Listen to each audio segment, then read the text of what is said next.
Hi there, John McAdams coming to you from the range out here in East Texas again. As some listeners have requested, I'm doing a video for you today where I measure velocities of the 6.8 Western out of a standard rifle with factory ammo. So I have a listener donated rifle that I borrowed to do this test today. Browning X-Bolt Long Range Hunter Rifle, 26-inch long barrel. Now all of the companies that make 6.8 Western factory ammo right now advertise their velocities with a 24-inch barrel. So realize that with a 26-inch long barrel, velocities are going to be on the high side. But still it'll be interesting to see what we're getting out of it. So I got my Garmin chronograph just as usual, and we're going to shoot Winchester Copper Impact 162 grain bullets, Winchester Ballistic Silvertip 170 grain, Winchester Expedition Big Game Long Range with 165 grain AccuBond Long Range bullet, that flagship load from Winchester. And then of course we also have the Browning Long Range Pro ammo with the 175 grain Sierra bullet. Just like I did in my video for the 7mm PRC, we'll shoot 3 shots from each type of factory ammo, measure the velocities, let the barrel cool, then come back and try it again. So we'll see what sort of velocities we're getting out of this stuff. Let's get shooting.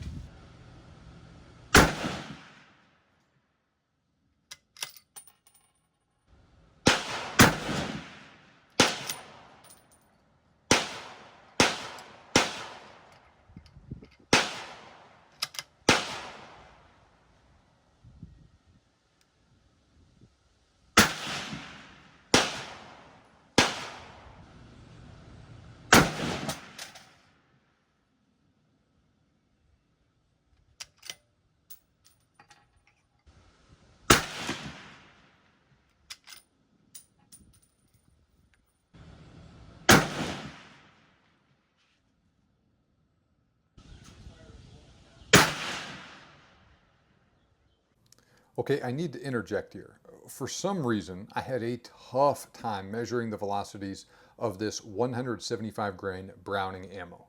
I have no idea what the deal was. Maybe the Sierra bullets are constructed in a way that the Garmin just has a hard time seeing them, or something, I don't know.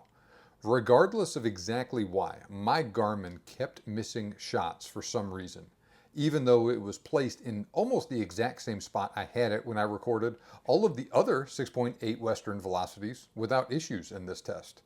I have shot hundreds of rounds with this chronograph, ranging from little 22s up to big 50 cals, and this is the only ammo I've ever had an issue with, so I was really confused, baffled, frustrated by this whole thing.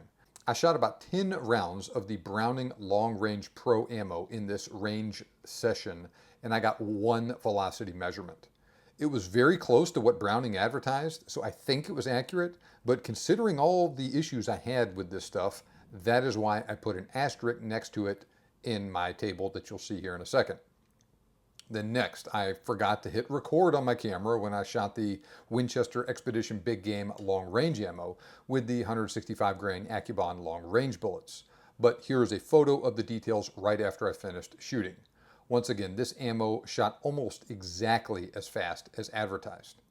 Here's the full breakdown of all 4 loads I fired. Temperature around 85 degrees Fahrenheit, so it was warm, not really getting hot yet, but definitely not cold either. Like I've mentioned in the past, modern powder is pretty temperature stable, certainly much more stable than was the case 100 years ago, but nothing is perfectly temperature stable. Guys shooting in really cold weather will notice a slight decrease in velocity. Guys shooting in very hot weather will notice an increase in velocity. So take that for what it's worth. Warm, not super hot. Rifle is about 2 years old, thoroughly broken in barrel, so it is also shooting about as fast as it ever will. Now, if you measure every shot in a rifle, the velocity of every shot in a rifle, you will usually notice a slight increase in velocity after you put a couple boxes of ammo through it. This will happen with just about every barrel to one degree or another. Some rifles will have a bigger increase than others, some will have a slower, but any barrel will speed up a little bit after it's done breaking in. So if you are shooting a brand new rifle, like literally brand new, you've put just like 5 rounds through it, you're going to be getting slower velocities with that rifle and with that ammo than you will with the same rifle after you get 50 or 100 rounds through it. This rifle has about 200 rounds through it right now.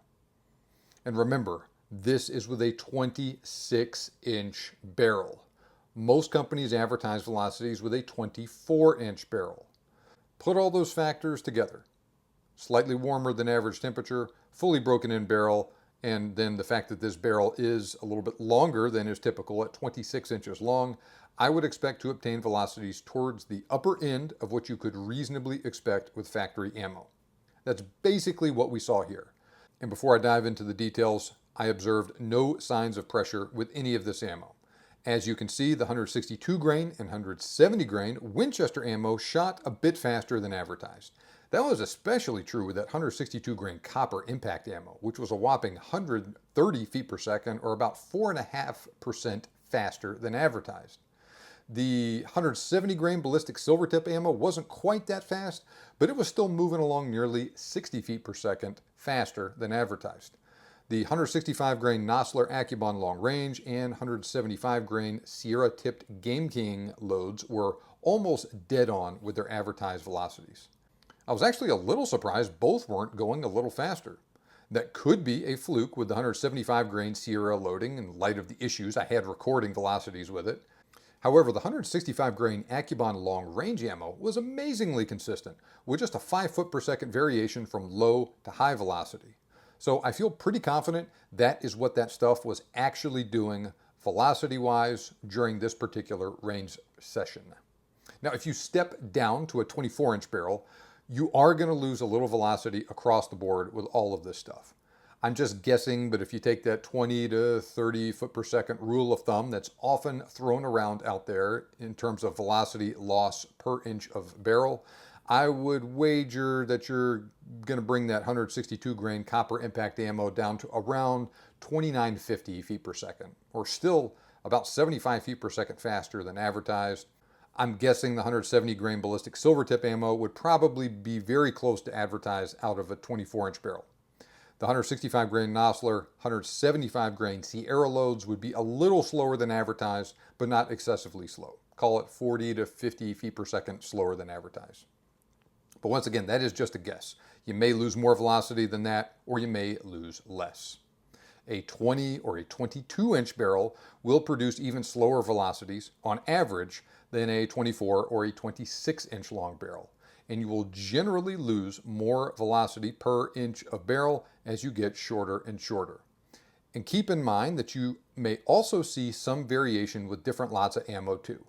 That doesn't seem to be as big of an issue with the 6.8 Western as it is with other cartridges, like the 7mm PRC, right now anyway. But it is always a possibility you will see a noticeable difference in accuracy, in point of impact, and or velocity if you change to a different lot. So keep that in mind. So what are the takeaways here? The 6.8 Western seems to be producing velocities very close to advertised, or even a little faster, at least with these 4 specific loads. Interestingly, I think that 162 grain copper impact is a very underrated bullet for the 6.8 Western, and it should be fantastic for hunting all manner of game at basically any reasonable range. Just like the name says, this is a lead-free copper projectile. Not only is that thing absolutely screaming out of this rifle, but it is also a very tough bullet that's wonderful for work up close on bigger game. That bullet also has a reasonably high BC too, around 0.56 on the G1 scale or thereabouts, which is excellent for a copper bullet. So if your rifle shoots that stuff well, it's definitely worth looking into. Now the flagship 165 grain and 175 grain AccuBond Long Range and Sierra tipped Game King bullets were performing very close to advertised for me in terms of velocity in this test. Even taking into account a little loss in velocity going down to a 24-inch barrel, they'll still be doing great. Both are also very high BC projectiles, among the best you're going to find for a .277 caliber rifle bullet right now. So a slight loss in muzzle velocity isn't catastrophic either. They'll still do great in the wind, they will retain energy really well, and they are excellent in terms of terminal performance on all manner of game. So you're going to be getting very, very close, probably, to the advertised velocities or advertised ballistics with at least these 4 6.8 Western loads. Realize that your mileage may vary with velocity. these are the results I got with this rifle, these lots of ammo, under these conditions. You go to a place where the temperatures are cooler, you shoot with a different rifle with a shorter barrel, you use ammo from different lots, might get different results. Now, slight variations in velocity aren't that important at closer range, but it can be a much bigger deal as range increases. If you'll be shooting out past 300 to 400 yards, or if you just want to be really anal about this stuff, measure your velocities out of your rifle with your ammo. Borrow a chronograph if you need to do it, but that will give you some validation on what your performance actually is. You can dial in your scope appropriately. If you use a CDS dial, like on a Leupold scope, you can get it cut for the appropriate velocities, or you can just punch in the correct numbers in a ballistic app. Do those things with the right velocities under the right conditions, and then you'll be able to really stretch out the range with this rifle cartridge and actually be able to hit what you're aiming at. Now, for example here, I had a guy at the range once offer to pay me 20 bucks to use my chronograph to verify his velocities. He wasn't shooting a 6.8 Western, but he had a really sweet AR rig. It was shooting great at close range, just tiny, tiny little bug hole groups, but he was having a really hard time hitting steel out past about 200 yards, and he was getting really frustrated. Now, he, as it turned out, diagnosed his problem correctly in that he was obtaining velocities in real life that were very different from what he thought those bullets were doing. So he asked me to use my chronograph. I said, no problem, you can use it. I'm not going to charge you for it or anything. So I let him use it, and he realized that his rifle, which had a pretty short barrel, was shooting about 250 to 300 feet per second slower than what he thought. He was shooting a couple different hand loads out there, and they were all going quite a bit slower than what he thought. So he used my chronograph, saw that was the case, adjusted the velocities in his ballistic app on his phone, and then he immediately got right on target, and he just started nailing steel plates at 300, 400, 500, and 550 yards. And that was as far as that range went out. I'm sure that if he were so inclined and were at a longer range, he could have been doing great at even longer range than that. So that is a big takeaway with this. Yeah, in general, I'm saying the 6.8 Western is giving you velocities close to advertised, but your mileage may vary. You need to verify this stuff for yourself. All right, back to the 6.8 Western. This is a great rifle cartridge. I've spoken highly of it in the past, and the fact that it is achieving velocities very close to advertised, combined with the other advantages it possesses, should make it just that much more appealing. With luck, other companies besides just Winchester and Browning will pick up the 6.8 Western and start making ammo for it in the near future. We're already seeing, for instance, Christensen Arms is making rifles for it. Fierce is as well. So hopefully some other big gun companies are going to pick it up as well. I'd love to see Nosler or Barnes or someone pick it up here soon. Same thing with Remington and Federal and all of that stuff. So hopefully, and if we check back in 5-10 years, something like that, the situation is going to be very different. There's going to be lots of companies making lots of great quality rifles and ammo for the 6.8 Western, and this cartridge is still going to be performing right at the advertised performance specifications for it, and people are going to be doing great with it. This is a wonderful cartridge. I would hate to see it die because of logistical issues associated with rifles and ammo and just people having a hard time getting what they need for it. But at least for me right now, with this Browning X-Bolt and with these Winchester and Browning factory loads, it is performing as advertised or even better. I hope you get the same sort of results with it. Now, if you enjoyed this video, please make sure you subscribe to my YouTube channel right now and hit that like button. Just click that thumbs up button and the red subscribe button below the video to make sure you don't miss out on any of my new videos about hunting gear reviews, cartridge comparisons, cartridge profiles, velocity profiles like this one, stuff like that. I've also put links below the video to articles I've written about the 6.8 Western in general. Same thing with hunting ammo I recommend for it, 6.8 Western rifles, and some of my favorite pieces of other hunting gear like ear protection, slings, scopes, stuff like that. For more detailed information on popular hunting cartridges and what they are best suited for, click on the link in the description below or go to huntingguns101.com to get a free ebook I have written about the best hunting cartridges. Now I'm going to turn it over to you. What have your experiences been with the 6.8 Western?